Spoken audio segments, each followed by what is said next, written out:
Hello world, hello Africa, hello Nigeria. It's beautiful to be here with you. This is Mind Your Character with Boss Olusola-Obasa. And my name is Stephen Odeyemi. I'm sitting here by privilege today, and I'm so honored to handle today's session. All right, we've been on a series we started last week, talking about the employee no one forgets. And I believe you had a good time joining last week. So today we're going to be having a very good time as well. We're looking at the second part of the experience, which is moving from being reputable to being unforgettable. Right? And on that line, I'll speak directly to the part of the difference between being remembered and leaving a legacy. So once again, you're welcome. If you're joining in for the first time, this is Mind Your Character. Here we share valuable lessons that help you build your character and help you stand out, you know, in your workplace and in your personal life. So yeah, thank you for joining in once again. In the comments, just type your name and where you're joining in from. Type your name and where you're joining in from, and let's have a good time. I'm particularly excited about today's experience because it's one that is dear to my heart. I believe so much that life is transient, and what that means is we're all moving people from places to places. You walk somewhere, no matter how long, one day you're going to live there, right? If you live in a place for so long, somehow you may get to relocate. And every time you exit a place, any space, any workplace, you leave a footmark or a dent, right? So you're leaving footprint. So today, I want to examine the difference between reputation and legacy, right? And that's pretty interesting because you can be a good person, but you're not unforgettable. In the sense that when people ever remember you, they remember you, oh, that I want that like that, right? But there's nothing tangible they remembered you for. So that's where we're talking about today. And we're looking at legacy because legacy is that factor that keeps you relevant even when your presence is no longer in the room. So it's going to be quite practical, and especially because we're talking about the workplace angle. So picture two employees. Both of them have their JDs, they have what the boss expects of them, they have what they agreed in their employment for, right? And they get to work. Both of them are doing pretty well, and one does his tasks. This guy is always on point, does not miss deadlines, does not miss appointments. He does his work well. But then there's this other guy who also does his work well, but goes extra mile to leave intentional footprints on other staff, on the company itself. That's impact. So what we're looking at today is the difference between doing your work and actually leaving an impact. In a simpler term, I'll paint this picture. Maybe your task is edit videos. That's your job. So Mr. A, which is the good guy, right, edits the video. But the guy who goes to see the impact asks a deeper question. What's the impact of this video that I've edited? How does it affect this company? Does it increase our visibility? So it follows through. And like one of our senior colleagues here once shared some time ago, that's the difference between the persons who are responsible and persons who are accountable. So today we're going to be looking at a very interesting part, which is the legacy question. So are you that kind of person who, when you exit a company, people can remember you and say, oh, that girl, she made us feel valuable. And it could be as simple as giving your subordinates compliments. All right. So you have probably you're the team lead of something in your department, and you have employees who are or interns, people who come and you happen to oversee them. What is the weight of your words on them, right? Can they remember you beyond, oh, that supervisor, to that woman that said so thing that stayed with me? I'll give you a practical example. Although she is my boss, right, Mrs. Obasa, But I'm going to use that, just get the gist.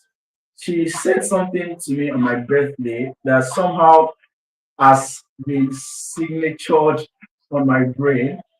She made a comment on my Instagram. Is it my or the company's Instagram? She said, "Great man in installments." That meant a lot to me, right? I'm somebody who likes to say I'm not moved by words, but that moved me. So that's an impact, that's a legacy. So that goes it's not even the JD. She has no business saying such thing, but that's impact. And that's where the conversation is going today. What's the legacy you're giving or you're curating? And I say curating because you can intentionally design it. You can decide today that henceforth I give compliments. And I always say it, be generous with compliments. Right? So that's just one. For you, it could be that you're cheerful with material things, right? There's somebody who worked here some time ago. Everybody knew him as a cheerful person. Now that goes beyond his task. His task at that time, I think, was double checking anything we're putting outside, say our content, our videos. His own is to make sure there's no error, there's no mistake anywhere. That was his job. But then the impact goes beyond that, and everybody remembers him. Oh, that guy that goes around and just is there for others. So that's what we're talking about. So, in the view of an employee to employer, what are those roles that you can fit in and stand out to become unforgettable? I'm going to show you a number of them, and I want you to pay close attention. Write this down. Number one, your work is more than your task. Most people don't understand this. Your work is more than your task. Your task is action oriented. Your your task, right, is action oriented, but your work is impact driven. I'm going to say that again. Your task is action oriented, but your work is impact driven. So people can forget the task you did in the company, right? But your impact stays a long way. Um, and the reason that is true is because you can easily fizzle out. For example, your task is uploading content on a social media page, designing flyers. Nobody remembers how many flyers you designed, but people can remember how you coordinated the team to ensure that was done, how you said what you said. And it was Maya Angelou that says that people can forget the things you say, people can forget the things you do, but they won't forget how you made people feel. And that's really important because in life, we're all moving. You were not I mean, you're probably in school right now, you're probably a CEO, you're probably running a company, you're probably leading in a particular position. You were not there some years back. And what's the truth? You're not going to be there sometime in the future. We're all moving. But the most important thing is, what footprints am I leaving? What footprints am I leaving? All right. So your footprint is your legacy. And no, legacy is not only reserved for CEOs. Employees can also leave legacies. Employees can also leave legacies. Put that in the comments if you're following.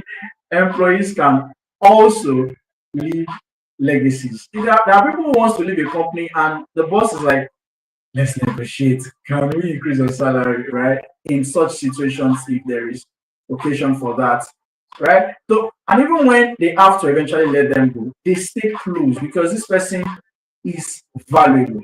This person is quote unquote indispensable. So that even when they have to exit the organization, there is this cordial relationship they've built that can trigger recommendations, that can trigger referrals, that can trigger even partnerships in the future.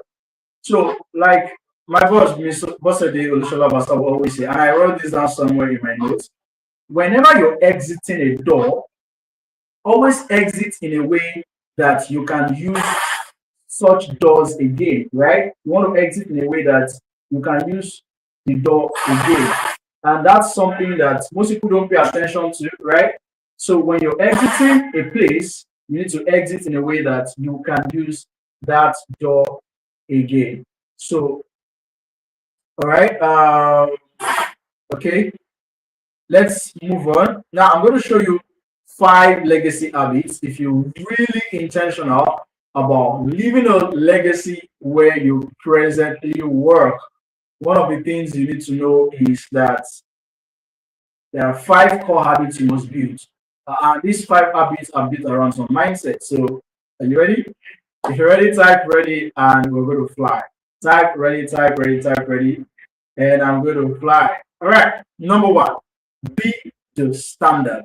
Be the standard. That's the first thing you want to note.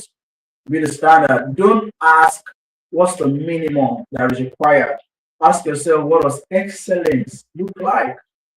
What does the standard say? Then you exceed it. Now, this takes a lot of practice, especially if you're somebody who has not been used to working in a system that is organized like an institution.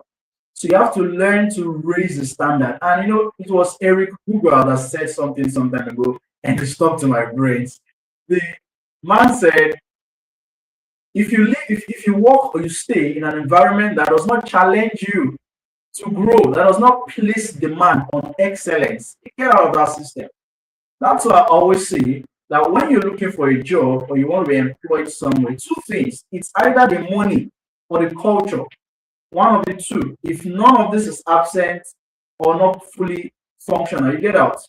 Right? It's either the money is serving you or the culture is healthy. If none of them is in place, you should not be there. Right? So there are some organizations that pay you so well, but the culture is trash. Right? It's not healthy. It does not challenge you to do your best. It does not place pressure on you. It doesn't make you better. You're not growing, you're not learning anything. You shouldn't be there. So it's either the money is so big that entices you, and if the culture is bad, well, if it works for you, but the point is, it has to make you grow. That's what works you, because money will finish in the real sense. So if you find an organization that pays you so well and the culture is great, right? Right, but don't negotiate and don't trade the culture back. 2, make people better. Make people better. Mr. Obasa will always say this. You will hear me reference it a lot because it's something that I've grown to learn since working in RCD. Make people better. It costs you nothing. I promise you. It costs you nothing to do good. It costs you nothing to be the standard. It costs you nothing to make people feel better. I do this a lot. When I come to work, I leave my house in the morning and I'm heading to the office. I intentionally stop people on the road. I'm talking about men, women. I stop them around and say, hi, hello, good morning. I love your suits. Your outfit is great. I love your brooch. I love your tie. I intentionally give people compliments. And it makes them feel like, oh, really? Oh, wow, thank you. I've made a friend. I mean, this guy sent some support to my wedding. I invited him for one of my workshops for free sometime in January. Right? I met this guy randomly on the road, and that's how we became friends. I just stopped him. Hey, good morning, sir. I love how you. The guy is always looking good. I mean, I'm talking about 4 p.m., 5 p.m. You're going home. This guy is still kit up. Everything is as though he's going. I'm like, this is nice. You don't see this every day, right? So learn to appreciate the tiniest details about people. If you see someone who speaks well, tell them, I love your diction. If you see someone who does something well, especially things you cannot do as well as they are doing, why not? Please, by all means, appreciate them. So make people feel better, share knowledge. It's not an examination or where you hoard or you keep information. Share knowledge. You have somebody who just joined the company, make them feel comfortable, right? You have somebody who is struggling to learn, share knowledge. You have a group task in your team, maybe it's a sales target. Don't hide. Tell them, how are you making sales? Share information as much as they're willing to learn, right? So those are the things people remember about you, other guy or more. Because at the end of the day, you're going to leave the company. So imagine 3 years from now, you and that person working in that company, you guys are no longer together. The company guys have exited, see yourself somewhere, and you're like, you're creating memories. You're creating memories. And let's move on to number 3. Number 3 is protect the experience, right, of the customer. One of the ways you can intentionally design your legacy is to protect your customers' experience. I've heard of cases where people leave a company and the customers want to leave the company as well. Now, this is not racketing or lobbying. Is it racketing rather? This is somebody who has grown to work with an employee in a company and they say, Shade left that company. Where is Shade working right now? I want to go do business with the company Shade works with right now. Not because the previous company was bad, but because the contact person they know is Shade. Right now, Shade has a responsibility to let them know that, I no longer work for ABC company and I work for XYZ company. And so if you want to do ABC, go to ABC company. And that's how it should be, right? So people should be feeling. I mean, my dad is about to be transferred to a particular church, another branch, and I will have elders of the church saying, "We're going to leave this church and follow, or we're going to leave this church once you leave." Do you get that? So there's always a legacy that binds you with people, and it's hard to break. It's hard to forget, and it's something you can intentionally curate. So protect your customer's reputation, protect their experience. Don't let that slide because that's what they remember. The patience, the responsiveness, the urgency, how you deal with them. It's very important. All right, number 4, because of our time, you want to build trust a lot, build trust. And the interesting thing about trust, I once learned something very powerful about trust. I'm going to share with you very quickly. Write this down. First, it takes time to build trust. It takes, okay, let me put it this way. It takes years to build trust. It takes seconds to destroy trust. And it takes forever to rebuild trust. Right? If you remember that, a lot of things are going to become easier for you. A lot easier. So you want to ensure you're able to keep promises. You tell somebody, I'm going to do this, you do it. It's very hard, right? But it's not impossible. It's demanding, but it's empowering, right? So learn to keep your words. And by the time you learn to build trust, over time, your consistency on that trust building will always announce you. And the last one, leave things better. Leave things better. And this is in the sense of self-respect. Over time, working in RCB especially, I have learned something quite ingrained in my mind. And I must admit, I'm still intentionally learning and practicing this, right? However, here's the point. When your finger touches something, there's something about Midas touch. You can make your research about Midas touch.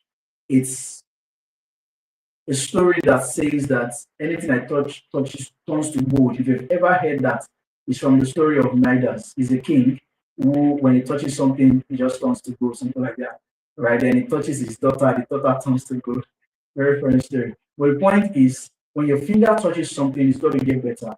If you get somebody to come to a company, because they met you, their lives must become better. It's a life sentence you can sentence yourself into. Like Mr. Obasa always say, VAC, value adding citizen of the earth. Nobody comes in contact with you and remains the same. It's not possible. It's not possible. With or without your permission, you must get better. And I'm not going to force it. It's just a life you choose to live intentionally. So if you want to leave a legacy in your workplace and become that employee, nobody forgets, not your boss, not your customers, and not even your colleagues, not even neighbors around where you work.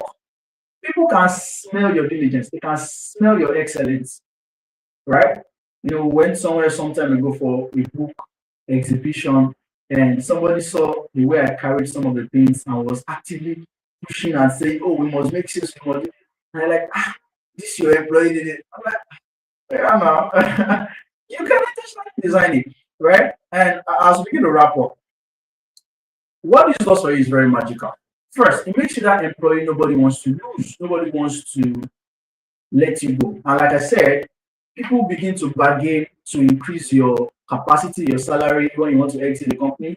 If there's a situation like that, right? And if not, you become that person they build so much relationship with that they can recommend you for jobs afterwards. They can invite you to come and sit on board. They can invite you to come and do things beyond that role. somewhere in our work way in the office here, we have something called the work mindset reset, right?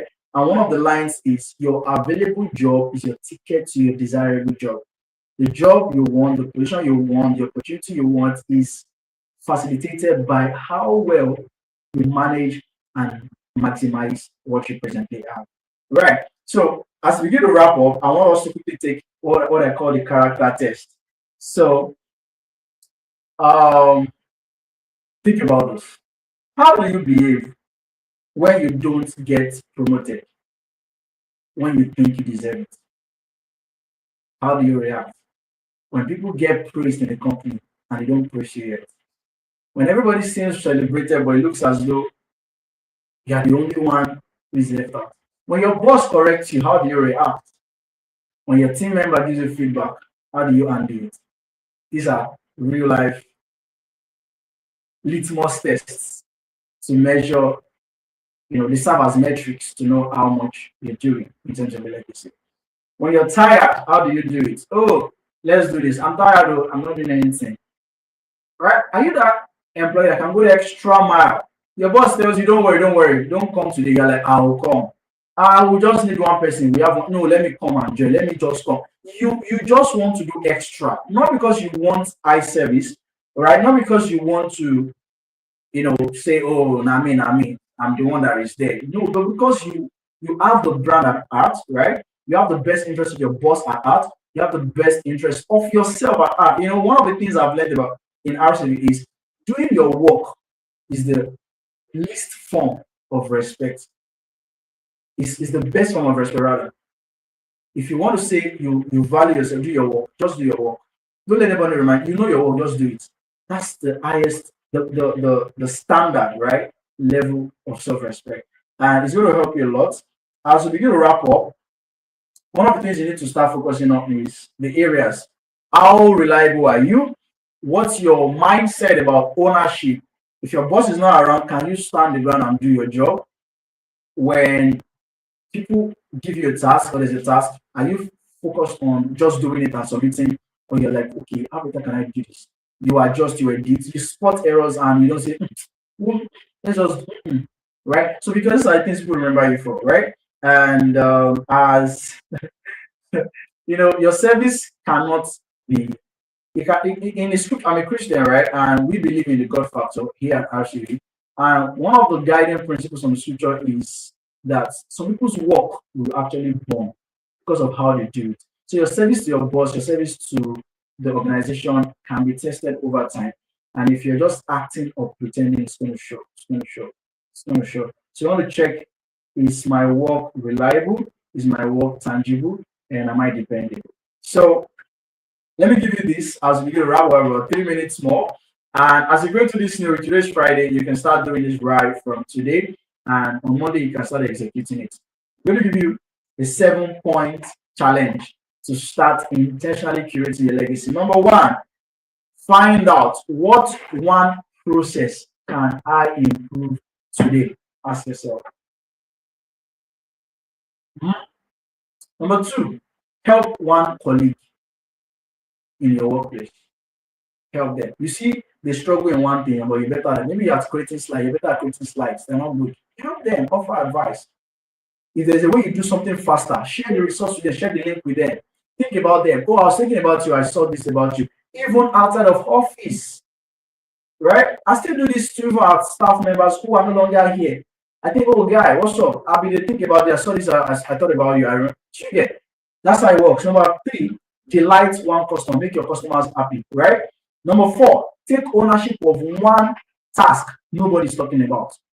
Maybe something they've talked about before, or you just found out. Do it, then show your boss. Right? Think about it. It goes to tell people, oh, this person has the brand at heart. Right? Not to blow my trumpet, right? But I remember one day Mr. Bosa said something in a meeting, say, oh, Steven has the brand at heart. And because it to show. When you talk, when you give ideas, this person, you were thinking about it. So I wanted to engage that because you become the employee nobody can forget. Number 5, give somebody a meaningful encouragement. It could be compliments as well. All right, and the last one, the last second to last is fix one mistake without needing to be chased. Nobody should chase you. You know the job, just fix it. And the last one is if I stop working here tomorrow, what would I want to remember? What would I want to leave behind? If you think about this often, your approach to your work will change.